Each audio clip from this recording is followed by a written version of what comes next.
ওকে, আমাদের আজকের topic generics. Generics one of the important topics. Generic বলতে আমরা ধরে নিতে পারি জেনারেল বা জেনারেল সাথে কম্পেয়ার করতে পারি for easy understanding. Generics allow type parameters in classes, interfaces and methods. কনস্ট্রাক্টরের মধ্যেও আমরা এটাকে ইউজ করতে পারি। যেহেতু ক্লাসের মধ্যে ইউজ করতে পারি, এই কথাটা বলা হয়েছে, এটা অলমোস্ট এর মধ্যে কাভার হয়েছে ধরে নিতে পারি। Instead of writing code for each type, int, string, etc., we can write a generic version and the compiler replaces it with the required type. এর মিনিং হচ্ছে আমরা স্ট্রিং, ইন্টিজার এগুলার ডিরেক্ট লেখার পরিবর্তে একটা জেনারিক প্যারামিটার বা type use করতে পারি, যেটা কম্পাইলার পরবর্তীতে রিপ্লেস করে নেয়। আপাতত ব্যাপারটা বোঝা না গেলেও আমরা যখন এক্সাম্পল দিব তখন ভালো মতো বোঝা যাবে। সো আমি যদি আমার ফাইল স্ট্রাকচারটা একটু এক্সপ্লেইন করি। আমার OPSM25 সোর্স প্যাকেজের আন্ডারে আমরা জেনেরিক বলে একটা ফোল্ডার ওপেন করেছি, যার কারণে আমার প্যাকেজের নাম জেনেরিক্স। তার মধ্যে আমরা জেনেরিক বেসিক বলে একটা জাভা ফাইল ওপেন করেছি, সোর্স ফাইল। এর মধ্যে এখন কোড করা শুরু করবো। আমার কোডে বা আমার সোর্স ফাইলে আপাতত তেমন কিছুই নাই, একটা পাবলিক ক্লাস জেনারিক বেসিক বলে ক্লাস আছে। তো আমরা যদি একটা মেইন মেথড লেখার চেষ্টা করি, ভেরি ফার্স্ট আমি বোঝানোর চেষ্টা করব জেনেরিক্স এক্স্যাক্টলি কি বা জেনেরিক্স এর দরকার কি। ওকে, আমি একটা অ্যারে লিস্ট ডিক্লেয়ার করার চেষ্টা করব।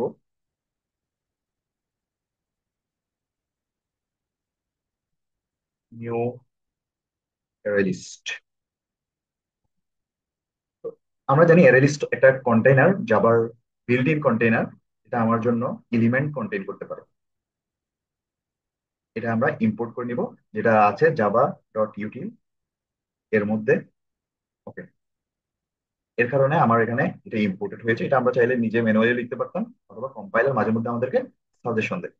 ওকে, এবার আমি যদি সেই লিস্টে এলিমেন্ট অ্যাড করি, লিস্ট ডট অ্যাড 7, তাহলে আমি এখন প্রিন্ট করছি না, আমার লিস্টের বর্তমান অবস্থা লিস্টে আছে 7। ওকে, দেন আমি যদি লিস্টে অ্যাড করি হ্যালো, তাহলে আমার লিস্টের বর্তমান অবস্থা হচ্ছে 7, হ্যালো। ওকে, আমরা চাইলে লিস্টের মধ্যে পুরো একটা লিস্টকেও অ্যাড করে দিতে পারি। List dot add list. এটার ফলে আমার লিস্টের বর্তমান অবস্থা, আগে যে এলিমেন্ট গুলো ছিল 7, হ্যালো, সেগুলো থাকবে।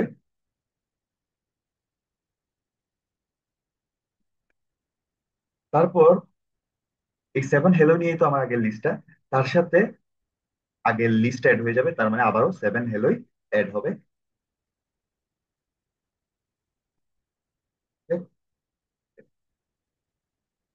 তো এবার যদি আমরা পুরো লিস্টটা প্রিন্ট করতে চাই তাইলেও পারবো, অথবা লিস্টে কোনো এলিমেন্ট স্পেশালি প্রিন্ট করতে চাই তাইলেও পারবো। আমরা যদি একটা এলিমেন্ট প্রিন্ট করার চেষ্টা করি, এটার জন্য আমাদের মেথড হচ্ছে লিস্ট ডট গেট। এরপরে আমাকে ইন্ডেক্স দিতে বলছে, আমি যদি 0 নাম্বার ইন্ডেক্স দিই আমার আউটপুট হওয়ার কথা 7। ওকে, আমি যদি 1 দিই আমার আউটপুট হওয়ার কথা হ্যালো। এতে কোনো সমস্যা নাই, আমি প্রিন্ট করে দেখাই।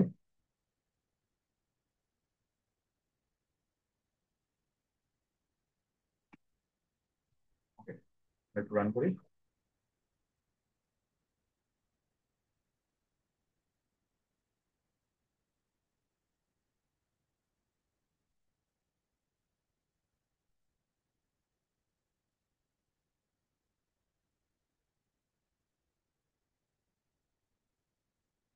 7, হ্যালো।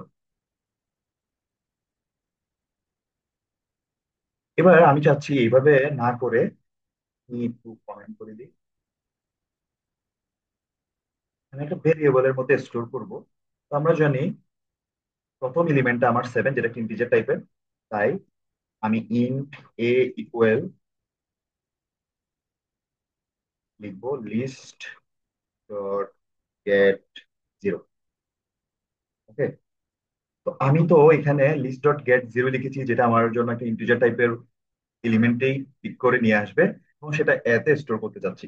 কিন্তু আমাকে সেটা করতে দিচ্ছে না, বিকজ আমি এই যে এখানে ইন্ট এ লিখেছি, এর টাইপ হচ্ছে ইন্টিজার, আর এখান থেকে যেটা আসবে সেটা কি ইন্টিজার হইতে হবে। এক্ষেত্রে আমি কনফার্ম যে এটা ইন্টিজারই আসবে, বাট আমার কম্পাইলার কনফার্ম না। তাই কম্পাইলার কোনো রিস্ক নিচ্ছে না যে এটা ইন্টিজার না অন্য কিছু তো হইতে পারে। তাই বলতেছি এটাকে তুমি টাইপ কাস্ট করো। ওকে, আমাকে বলছে যে এটা তুমি ইন্টিজারে কনভার্ট করো, কারণ এখান থেকে যেটা আসবে সেটা তুমি স্টোর করতেছো একটা ইন্টিজার টাইপের ভেরিয়েবলে। তাইলে যেটা আসবে সেটা যাই হবে হোক, ফাইনালি এটাকে ইন্টিজারে কনভার্ট তোমাকে করতেই হবে। Forcing to type cast. Okay, type cast করতে ফোর্স করছে। এবার আমি যদি আবার এভাবে লিখি, ইন্ট বি ইকুয়াল টু, এবার আমি লিস্ট ডট গেট ওয়ান দিব। ওকে, তো এবারও ওয়ান নাম্বার এলিমেন্টটাকে সে নিয়ে আসবে, যেটা হচ্ছে হ্যালো। সেটাকে এখানে স্টোর করতেছে ইন্টিজার টাইপের মধ্যে। এখন সে বলতেছে তুমি যেহেতু এটাকে ইন্টিজার টাইপের মধ্যে স্টোর করতেছো, তাই এটাকে টাইপ কাস্ট করো এবং ইন্টিজার টাইপ কাস্ট করতে হবে। আমি যদি এখানে স্ট্রিং টাইপ কাস্ট করি তাহলে কিন্তু হবে না। ওকে, কারণ স্টোর করতেছি ইন্টিজার টাইপের মধ্যে। এবার যদি আমি ইন্ট করে দিই তাহলে কিন্তু কম্পাইলেশন এরর নাই হয়ে গেছে। তবে আমি যদি এখন একটু প্রিন্ট করতে চাই,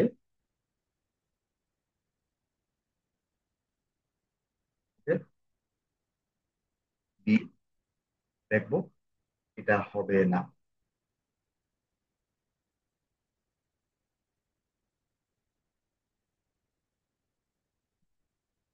জাভা ডট ল্যাং ডট ক্লাস কাস্ট এক্সেপশন। আমরা যে এটাকে কাস্ট করেছি এটা তো আসলে সেন্স মেক করে না। হ্যালোকে আমি ইন্টিজারে আসলে কিভাবে কনভার্ট করবো, হ্যালোর ইকুইভ্যালেন্ট ইন্টিজার ভ্যালুটা কত। তো ওই কারণে সে কম্পাইল টাইমে সেটা ধরতে পারে নাই, তাই ফোর্স করে নাই। তবে অ্যাকচুয়ালি কাজও করে নাই। তাহলে আমরা বলতে পারি যে আমরা টাইপের সেফটি হারাইছি। ঠিক আছে, no compilation error, error but not type safe. Okay,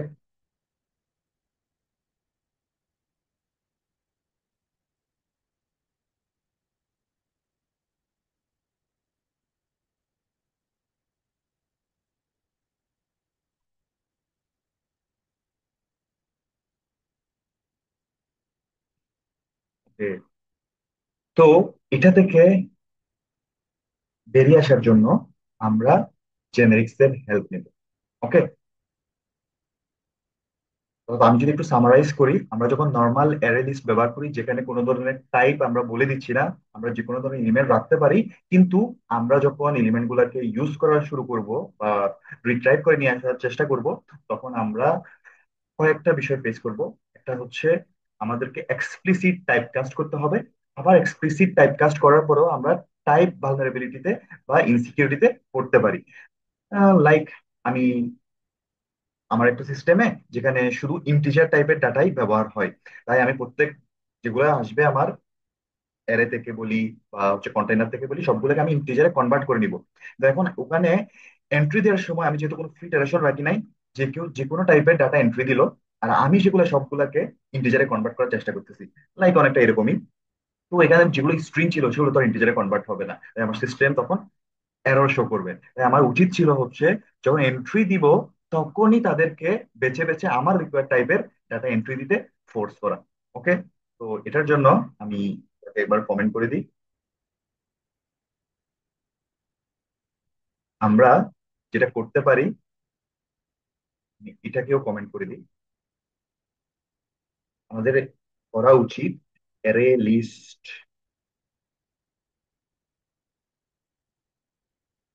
string list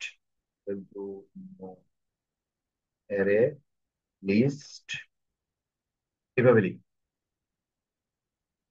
এভাবে লেখাতে যেটা হয়েছে অলমোস্ট সেম, আমরা শুধু একটা ডায়মন্ড অপারেটরের সাথে পরিচয় করিয়ে দিচ্ছি, যেখানে আমরা চাইলে এখানেও স্ট্রিং লিখতে পারি, তাতে কোনো সমস্যা নাই। আবার না লিখলেও কোনো সমস্যা নাই। এখানে এটা লিখা আর না লিখার মধ্যে ছোট একটা পার্থক্য আছে, এক্ষেত্রে হয়তো কোনো প্রবলেম হবে না, বাট পরবর্তীতে আমরা যখন এটাকে টাইপ কাস্ট করে ডিফারেন্ট টাইপে নিয়ে যাওয়ার চেষ্টা করব, তখন হয়তো ইস্যু হবে। লাইক আমরা যখন তার সুপার ক্লাস সাব ক্লাসের মধ্যে একটা ইন্টারচেঞ্জ করার ট্রাই করব, তখন যে কিছু ইস্যু হবে। তো যেটা বলছিলাম, যে এটা এখানে লিখলে কোনো সমস্যা নাই, এটা অনেকটা রিডান্ডেন্ট লিখার মতো, যে এটা না লিখলেও যা, লিখলেও তা, বাট লিখলেও কোনো ইস্যু হবে না। জাভা 7 এর পর থেকে এটা লিখতে হয় না। ওকে। তো এখানে যেটা হচ্ছে, আমরা স্ট্রিং বলে দেওয়াতে এখন সেই অ্যারে লিস্টে শুধু স্ট্রিং টাইপের ডাটা অ্যাকসেপ্ট করবে। লাইক আমি যদি লিখি লিস্ট ডট অ্যাড 7, সেটা আমাকে করতে দিবে না। কিন্তু আমি যদি লিস্ট ডট হেলো করি, তাহলে কোনো ইস্যু হবে না। ওকে। তো আমরা এন্ট্রি দেওয়ার সময়ই যে স্ট্রিং টাইপের ডাটা দিতে হবে, এটা বলে দিতে পারতেছি।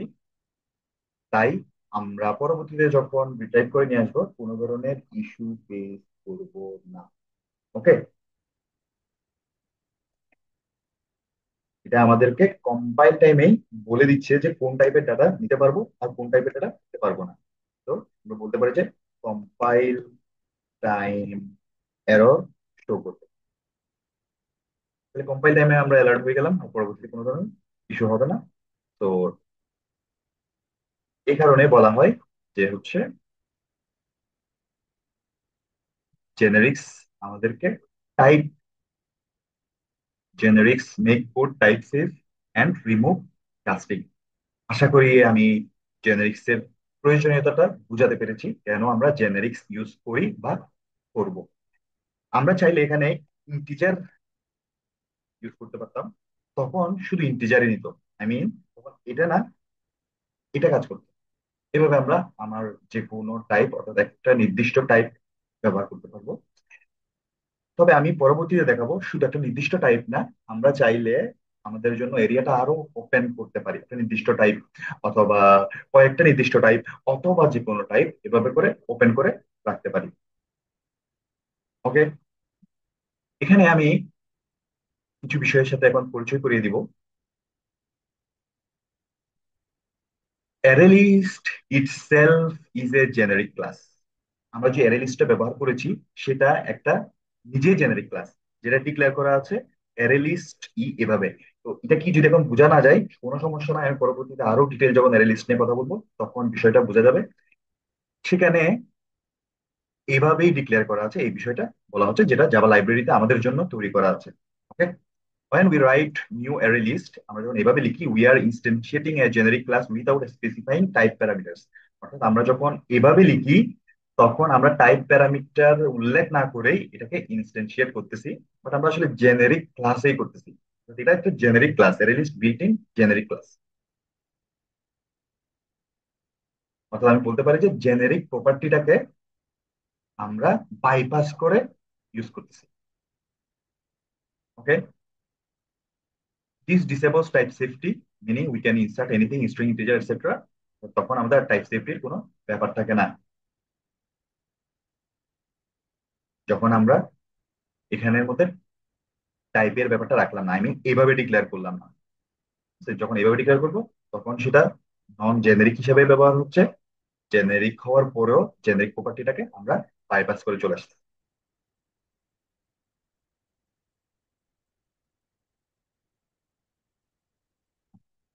তো এটা দ্বারা আমরা শর্টলি যেটা বলতে পারি, এটাকে আমরা তারপরও জেনেরিক কেন বলতেছি, যে এটাকে বা আমরা জেনেরিক ক্লাস কেন বলতেছি অ্যাকচুয়ালি, এর কারণ হচ্ছে এটা একটা জেনেরিক ক্লাস, যেটা জেনেরিক হিসাবে ডিক্লেয়ার করা হয়েছে।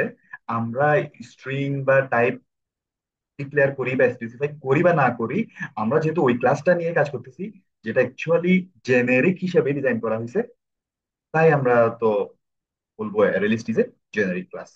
That's it. তো আমরা জেনারিকের প্রয়োজনীয়তা, জেনারিক কেন ইউজ করব, জেনারিক ইউজ করার সুবিধা এবং অসুবিধা নিয়ে আলোচনা করেছি। পরবর্তীতে আমরা জেনারিক্স এর আরেকটু ডিটেল দেখব।